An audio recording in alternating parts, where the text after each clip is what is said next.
बंसी विभूषित करार नवनीरदाभार पीताम्बरादरुणबिम्ब फलाधरुष्ठात् पूर्णेन्दु सुंदर मुखाद अरविंद नेत्रा कृष्णात् परं किमपि तत्त्वमहं न जाने।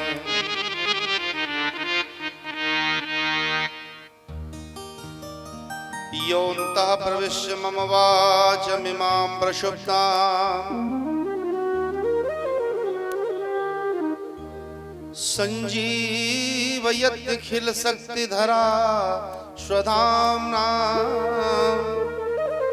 अन्यास्य हस्तचरणश्रवणत्वगादीन् प्राणान् नमो भगवते पुरुषाय तुभ्यम्।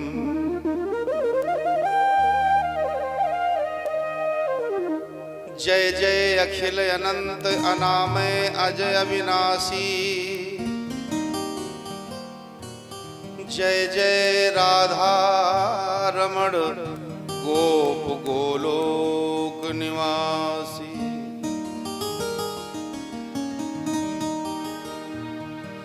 जय मथुराधिप वासुदेव, जय देवकी नंदन,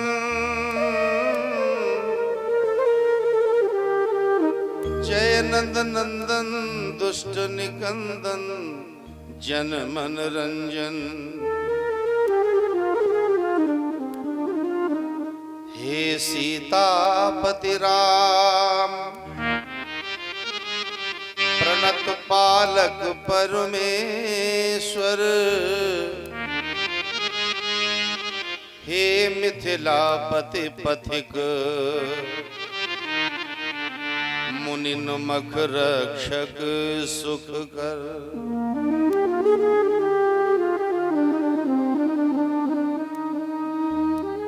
हे लक्ष्मण सर्वस्व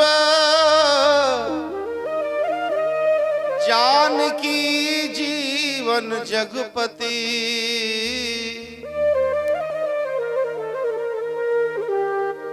हे रघुकुल के तिलक दीन दुखियन की गतिमति। गिरजा संत समागम समन लाभ कछुआन, बिनु हरि कृपा न होय सो गावहीं वेद पुराण।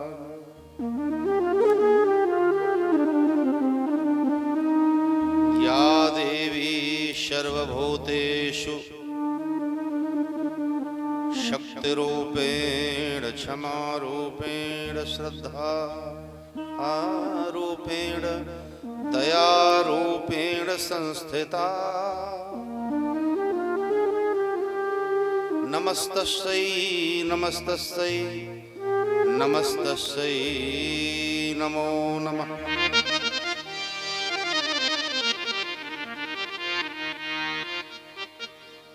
बीते तो न बीते अब उनते दरकार कौन, और स्वाचो और संवारो दिन आज ते अगारी के। मुआर त्वार छाड़ो विसारो सब राग द्वेष, खुद का संहारी करो काम होशियारी ते।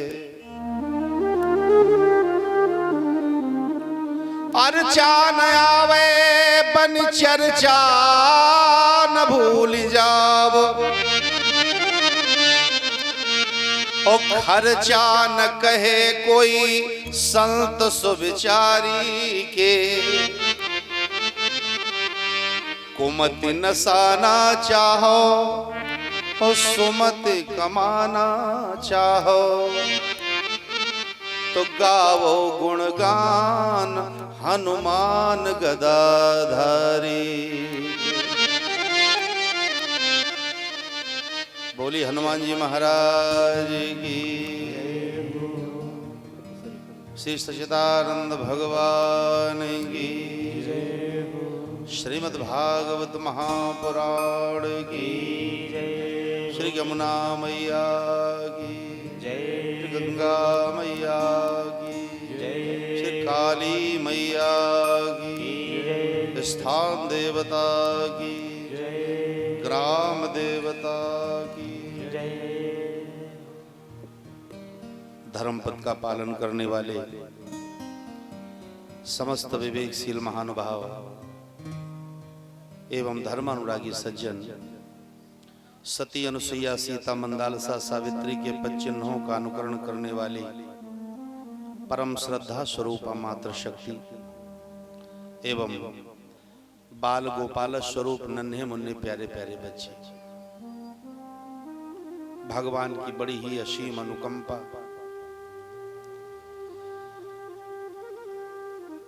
मनुष्य तन जो ये मिला है सिर्फ इसका एक ही लक्ष्य है, भगवत प्राप्ति।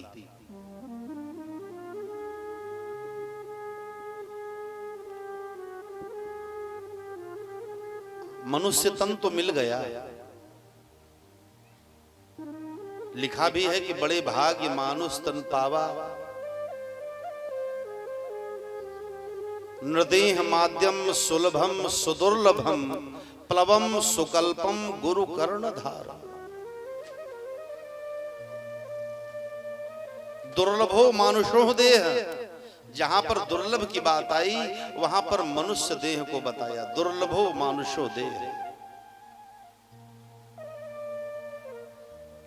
और 84 लाख योनियों के बाद में ये मनुष्य तन हमें प्राप्त होता है। ये बड़े विशेष चिंतन का विषय है। कितना लंबा सफर, कितनी यातनाएं, जन्मत मरत दुसह दुख होई, कितने कष्ट, कितने दुख, और तब जाकर कि ये शरीर मिला। एक महात्मा जी कह रहे थे कि मुझे पता है कि 84 लाख योनियां कौन कौन होती हैं। हमने कहा महाराज बताओ ना। तो कहने लगे सुनो, ये जो मानव तन पा गए और पाकर के इसको निरर्थक गंवा रहे हो, तो जरा सोचो कि ये कितने परिश्रम से ये मिला है। हमने कहा महाराज जी बताइए कितना परिश्रम करना पड़ा। अरे कहा सुनो, 20 लाख स्थावर जानो। ध्यान देना, 84 लाख योनियां, इतना हमको परिश्रम करना पड़ा, इतनी योनियों में हमें जाना पड़ा। 9 लाख पुण्य जलचर मानो, 11 लाख कूर्म कवि गाए, और पक्षी गण 10 लाख बताए।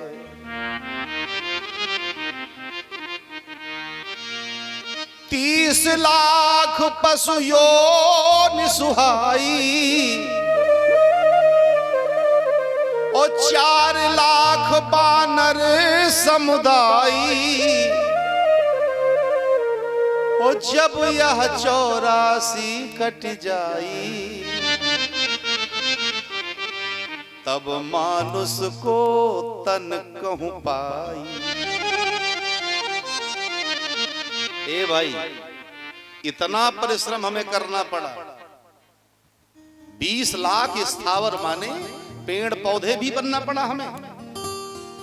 20 लाख प्रकार के पेड़ पौधे पृथ्वी पर हैं, और उन सब में हमको एक एक बार योनि मिली, सब में हमको जाना पड़ा। 9 लाख प्रकार के हमें जल के प्राणी जो हैं, हम तो 2 ही 4 जानते, कछुआ मछली इत्यादि, लेकिन हमारी पृथ्वी पर 9 लाख प्रकार के जल के प्राणी हैं और उन सब में हमको जाना पड़ा, उन सबका शरीर हमें ग्रहण करना पड़ा। 11 लाख कीट पतंगे, मक्खी मच्छर इत्यादि, ये अलग अलग प्रजातियां हैं, इन सब में हमको मक्खी मच्छर भी बनना पड़ा। पक्षी 10 लाख प्रकार के पक्षी हैं, उन 10 लाख प्रकार के पक्षियों में भी हमको बनना पड़ा। उसके बाद 30 लाख प्रकार के जो पशु हैं ना, उन पशुओं में भी हमें जाना पड़ा।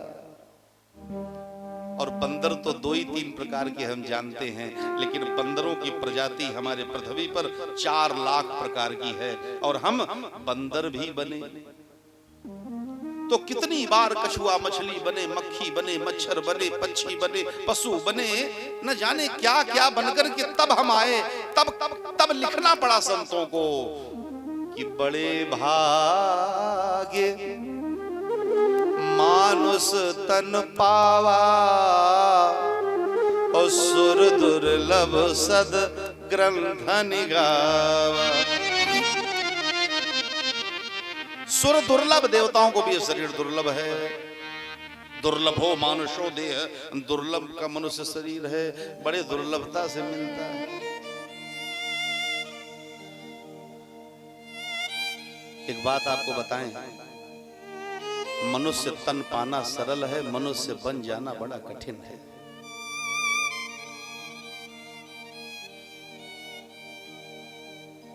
एक चेला ने गुरु मंत्र लिया गुरु जी से, सेवा करने लगा।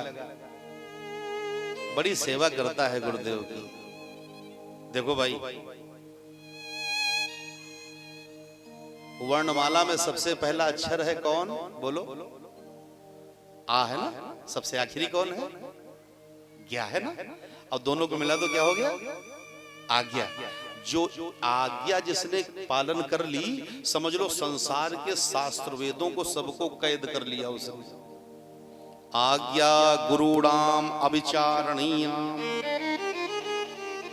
तो बड़ा आज्ञाकारी चेला है गुरु जी का। तो गुरु जी ने एक दिन कहा, बेटा ऐसा करो, थोड़ी सामग्री ले आओ कस्बे से। ध्यान देना, थोड़ी कस्बे से सामग्री ले आओ। तो गुरु जी ने बड़ी लंबी एक लिस्ट बनाई और लिस्ट बना करके गुरु जी ने कहा, ले लो बेटा, ले आओ। अब गुरु जी की आज्ञा को पालन किया उसने, लेकिन अब खड़ा मन में सोचे कि गुरु जी कुछ पैसा दें तो हम जाएं। लेकिन गुरु जी ने 1 रुपया दिया। अब कहा, ये लो बेटा, जाओ सामग्री ले आओ। उसने कहा, गुरुदेव आप हमसे मजाक कर रहे हैं, 1000 की सामग्री 1 रुपए में कैसे मिलेगी? अरे कहा, जाओ तो बेटा।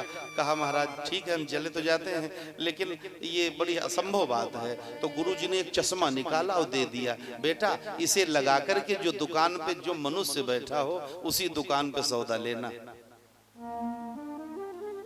मन में बड़ा जो है अंदर ही अंदर उसने मजाक समझा, सोचा दुकान पे मनुष्य नहीं तो क्या जानवर बैठे होंगे। पहुंच गया कस्बे में और कस्बे में जाकर के उसने चश्मा लगाया और जैसे चश्मा लगाया तो क्या देखा, किसी दुकान पे शेर बैठा है, किसी पे भेड़िया बैठा है, किसी पे लोमड़ी, किसी पे कौवा, किसी पे तीतर, किसी पे बटेर, किसी पे कुत्ता। अरे उसने पूरे कस्बे में चश्मा लगा के देखा, किसी दुकान पर मनुष्य नहीं बैठा है। अब वो चश्मा लगावे तो सब जानवर दिखाई पड़े और चश्मा हटावे तो सब आदमी दिखाई पड़े। महाराज अब उसने जो है चारों तरफ से जो है देखते देखते एक दुकान पर एक मनुष्य उसको दिखाई पड़ा। चश्मा लगा करके जब देखा तो एक दुकान पर दिखाई पड़ा, मस्तक पर तिलक था। उसने भगवान की जो है आरती पूजा की थी, दुकान अभी खोली थी उसने, और जाकर के उसने जो है गुरु जी की वो लिस्ट दे दी और 1 रुपया दे दिया। उसने सारा सामग्री भर दी और भर करके और चल पड़ा। बड़ा मन में संशय है उसके, और उसने जो है बार बार फिर चश्मा लगावे, फिर हटावे, फिर लगावे, फिर लगा, आकर के गुरु जी के चरणों पे गिर पड़ा और कहा, गुरुदेव ये चश्मा क्या है? आखिर मैंने इसको लगाया तो ये सब क्या दिखाई पड़ा? तो गुरुजी ने कहा, बेटा ये चश्मा अंदर की बात बताता है। ये चश्मा बाह्य शरीर को नहीं दिखाता है। स्थूल शरीर तो तुम्हारा है तो है, लेकिन एक अंदर भी शरीर है जिसका नाम है सूक्ष्म शरीर। और स्थूल शरीर से जैसा कर्म किया जाता है वैसा ही अंदर वाले शरीर का आकार बदल जाता है। अगर इस स्थूल शरीर से कोई व्यक्ति कुत्ते जैसा कार्य कर रहा है तो अंदर वाले शरीर का रूप कुत्ते जैसा बन चुका है। अगर कोई स्थूल शरीर से समाज में भेड़िए की तरह कार्य कर रहा है तो समझ लो अंदर वाला शरीर जो सूक्ष्म है वो भेड़िया जैसा बन चुका है। देखो, और ऐसा ये चश्मा अंदर की बात बताता है। वो चरणों पे गिर पड़ा, गुरुदेव हमें बताओ हम क्या हैं। तो गुरुजी ने कहा चश्मा लगा करके देख लो कि तुम क्या हो। तो उसने चश्मा लगाया और चश्मा लगा करके जब देखा तो अपने को उसने हिरण बना पाया। और जब उसने अपने को हिरण पाया तो चिल्लाया गुरुजी बचाओ, गुरुजी बचाओ। क्या हुआ? कहा गुरुजी हम तो हिरण बन गए। तो कहा फिर क्या बनना चाहते हो? तो उसने कहा मुझे मनुष्य बना दो। किसी शायर ने भी कहा है सिख या ईसाई हिंदू न मुसलमान बन, सिख या ईसाई हिंदू न मुसलमान बन, तुझे लाजिम है कि तू असल में इंसान बन।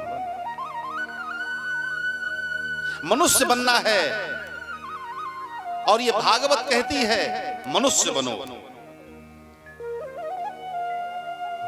बाहर से जो लेबल लगा है वही लेबल अंदर भी होना चाहिए। तो 84 लाख योनियों के बाद में ये जो मनुष्य तन बना है, इस मनुष्य तन में ऊपर से जो हो आप अंदर से भी बन जाओ। और जरूरी है ये। अगर ऐसा नहीं है, समाज में तो लोग बड़े सज्जन हो जाते हैं, लेकिन जो एकांत में भी धार्मिक बने वही धार्मिक है। समाज में सभी सरल हो जाते हैं, लेकिन एकांत में भी जो अपना धर्म न छोड़े वही धार्मिक है। मैंने देखा है लोग लहसुन प्याज नहीं खाते लेकिन घूस खाते, पानी छान कर पीते हैं लेकिन गरीबों का खून सीधा सीधा पी रहे हैं। ये कैसी धार्मिकता है? ये धार्मिकता नहीं होनी चाहिए। तो ये कथा कहती है कि हम मनुष्य बने। क्यों? मनुष्य तन देवताओं को भी दुर्लभ है। तो आइए हम उस मनुष्यत्व को पाकर के उस गोविंद के चरणों में अपनी हाजिरी लगाएं और कहें हे प्रभु, हे दीनानाथ, हम तुम्हारी शरण में हैं। और देखो कथा सुनने आओ तब भी एक मंत्र जपते हुए आओ, श्री हरि शरणम। और जब जाओ तब भी यही मंत्र जपते हुए जाओ, श्री हरि शरणम। क्यों? ये जो मंत्र है ये सदैव सत्संग कराता है। कहने का तात्पर्य मेरा यह है कि श्री हरि शरणम, हम भगवान की शरण में हैं। जहां भी बैठे वहां ये बोलें, जिससे हमारा प्रतिक्षण सत्संग होता रहता है। श्रीमन्नारायण भजमन नारायण, श्रीमन्नारायण नारायण नारायण, श्रीमन्नारायण नारायण नारायण, श्रीमन्नारायण नारायण नारायण, श्रीमन्नारायण नारायण नारायण, श्रीमन्नारायण भजमन नारायण, श्रीमन्नारायण भजमन नारायण, श्रीमन्नारायण भजमन नारायण, श्रीमन्नारायण भजमन नारायण, लक्ष्मी नारायण नारायण नारायण, ओ लक्ष्मी नारायण नारायण नारायण, लक्ष्मी नारायण नारायण नारायण। ओ लक्ष्मी नारायण नारायण नारायण। सूर्य नारायण चंदा नारायण। सूर्य नारायण चंदा नारायण। सूर्य नारायण चंदा नारायण। सूर्य नारायण चंदा नारायण। तारे नारायण नारायण नारायण। तारे नारायण नारायण नारायण। तारे नारायण नारायण नारायण। तारे नारायण नारायण नारायण। माता नारायण पिता नारायण। माता नारायण पिता नारायण। माता नारायण पिता नारायण। माता नारायण पिता नारायण। गुरु नारायण नारायण नारायण। गुरु नारायण नारायण नारायण। गुरु नारायण नारायण नारायण। गुरु नारायण नारायण नारायण। श्रीमन्नारायण भजमन्नारायण। श्रीमन्नारायण भजमन्नारायण। श्रीमन्नारायण भजमन्नारायण। श्रीमन्नारायण भजमन्नारायण। लक्ष्मी नारायण नारायण नारायण। लक्ष्मी नारायण नारायण नारायण। लक्ष्मी नारायण नारायण नारायण। लक्ष्मी नारायण नारायण नारायण। लक्ष्मी नारायण नारायण नारायण। लक्ष्मी नारायण नारायण नारायण।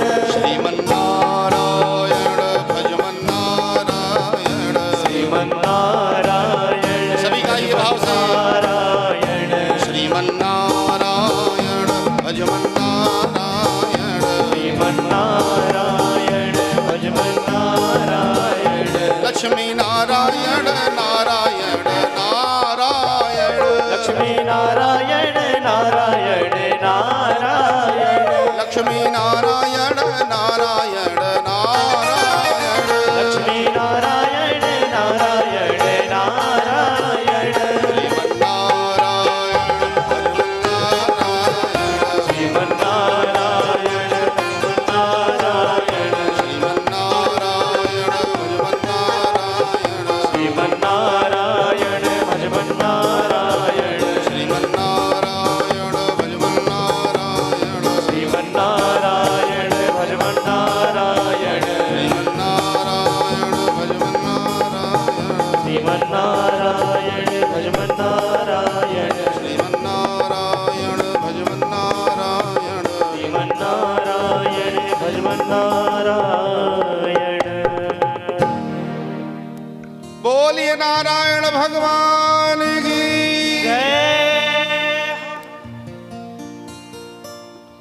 नैमिषारण्य में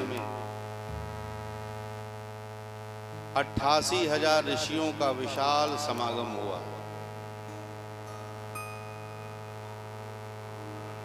88,000 ऋषियों के मध्य में सूत जी महाराज भी वहां पधारे।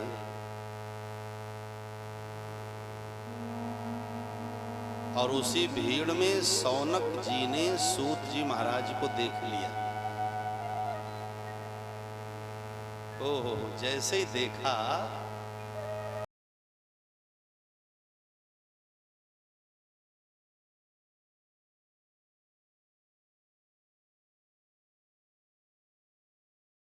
विराजिए विराजिए विराजिए। आपके तो दर्शन मात्र से पाप नष्ट हो जाते हैं। आप तो साक्षात श्री सुखदेव भगवान के शिष्य हैं। आपने सुखदेव भगवान से सत्संग किया है। आपने भगवान सुखदेव से कथा सुनी है।